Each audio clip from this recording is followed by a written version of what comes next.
कहानी शुरू करने से पहले दोस्तों, अगर आपने इस चैनल को सब्सक्राइब नहीं किया तो प्लीज़ अभी हमारे चैनल डेयर टू इंस्पायर को सब्सक्राइब कर दें और इस वीडियो को लाइक कर दें। एक बार महात्मा बुद्ध जेतवन में विराजे थे। तथागत का शिष्य आनंद भी उनके साथ वहीं पे था और एक दिन आनंद भोजन करने के बाद पानी पीने के लिए एक नदी की तरफ जा रहा था।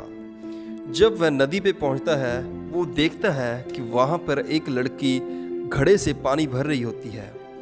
आनंद ने उस लड़की से कहा कि मुझे पानी पिला दो। लड़की का नाम प्रकृति था।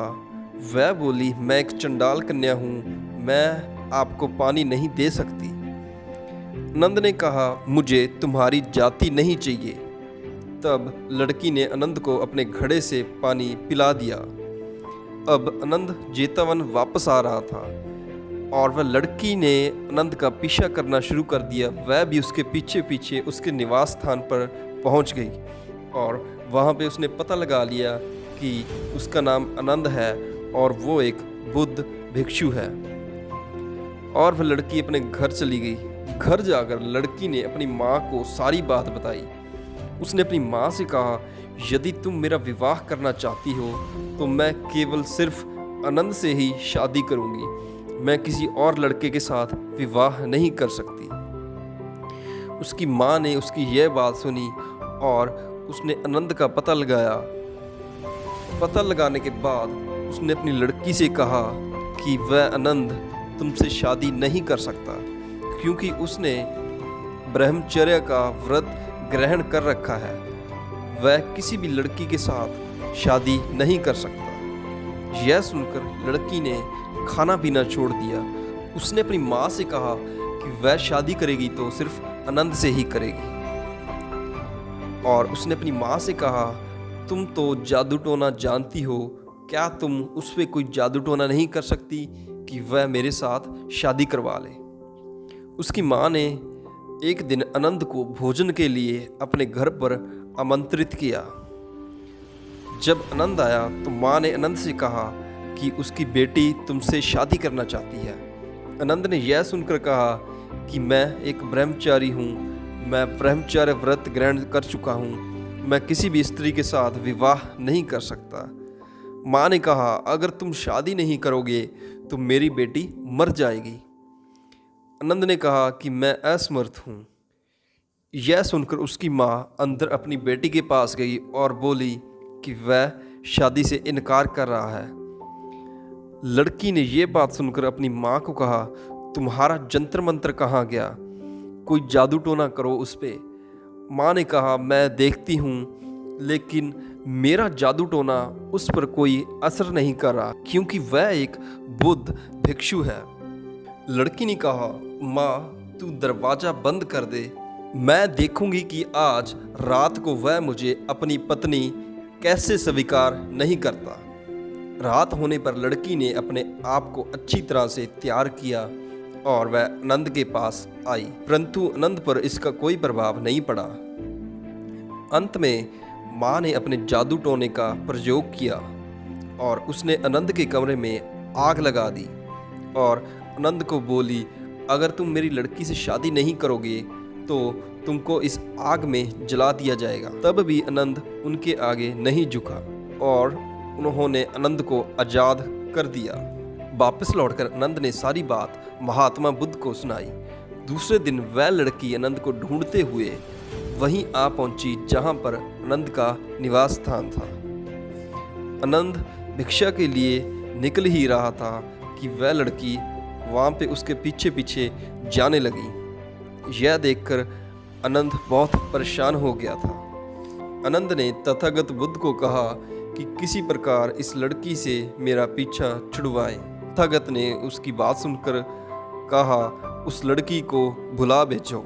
जब लड़की सामने आई तो तथागत ने प्रश्न किया, तू आनंद का पीछा किस लिए कर रही है? लड़की ने जवाब दिया कि वह आनंद को पसंद करती है और वह आनंद से शादी करना चाहती है। तथागत बोले, आनंद एक भिक्षु है, उसके सर पर बाल नहीं है। यदि तुम भी उसकी तरह मुंडन करवा लो तो मैं देखूंगा कि कुछ हो सकता है तो।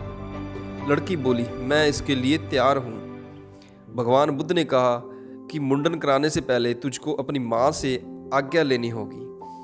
लड़की अपने घर गई और अपनी माँ के पास जाकर बोली कि बुद्ध ने कहा है कि अगर मैं अपने सर के बाल कटवा लूँ तो वह मेरा विवाह आनंद से करवा देंगे। माँ क्रोध में होकर बोली, तुम्हें ऐसा नहीं करना चाहिए। तुम मेरा अपमान क्यों करवा रही हो? मैं किसी अच्छे आदमी से तुम्हारी शादी करवा दूंगी, तुम आनंद का पीछा छोड़ दो। लेकिन लड़की का एक ही उत्तर था कि वह किसी और के साथ शादी नहीं करेगी, वह सिर्फ आनंद के साथ शादी करेगी और वरना वह मर जाएगी। माँ यह सुनकर चुप हो गई और लड़की ने मुंडन करवा लिया और वह वापस भगवान बुद्ध के पास गई और वह बोली कि भगवान बुद्ध, आपने जैसा कहा था मैंने वैसा ही किया है। और तथागत ने पूछा, आखिर तुम चाहती क्या हो? तुम्हें आनंद के शरीर के किस हिस्से से ज़्यादा प्रेम है? लड़की बोली, मैं उसकी नाक से प्यार करती हूँ, उसके मुंह से प्यार करती हूँ, मुझे उसके कानों से प्रेम है, मैं उसकी आवाज़ से प्रेम करती हूँ, उसकी आँखों से प्रेम करती हूँ, मैं उसकी चाल से प्यार करती हूँ। तब तथागत बोले, क्या तुम जानती हो कि उन आँखों में सिर्फ आंसू होते हैं, नाक में छींट भरा रहता है, मुंह में हमेशा थूक भरा रहता है, कानों में मैल जमी रहती है और शरीर मलमूत्र का खजाना मात्र है। जब स्त्री पुरुष सहवास करते हैं तो बच्चों का जन्म होता है। जहाँ जन्म होता है वहाँ मृत्यु भी होती है और जहाँ मृत्यु होती है वहाँ दुख भी होता है। लड़की, मैं नहीं जानता कि आनंद से शादी कर कर तुमको क्या मिलेगा। महात्मा बुद्ध की यह बातें सुनकर वह लड़की गंभीरतापूर्वक सोचने लगी और वह इस परिणाम पे पहुंची कि आनंद से शादी करना बेकार है। वह तथागत से बोली कि उसे शादी नहीं करनी है। अज्ञान के अंधेरे में होकर ही मैं आनंद के पीछे लगी हुई थी, अब मेरी आंखें खुल गई है। मैं एक अंधे पुरुष की तरह हूँ जिसे अब दृष्टि प्राप्त हो गई है। भगवान बुद्ध ने कहा, हे प्रकृति, चाहे तू चंडाल कन्या है किंतु तू श्रेष्ठ पुरुषों और स्त्रियों के लिए आदर्श का काम करेगी। तू नीच जाति की ही सही, लेकिन ब्राह्मण तुझसे शिक्षा ग्रहण करेंगे और न्याय तथा धर्म के पथ से कभी भी विचलित मत होना। तेरी कीर्ति राज सिंहासन पर बैठी रानियों से भी बढ़ जाएगी। उस लड़की ने इच्छा प्रकट की कि वह भिक्षुणी संघ में शामिल होना चाहती है, क्योंकि उसको अब शादी से कोई मतलब नहीं रह गया था।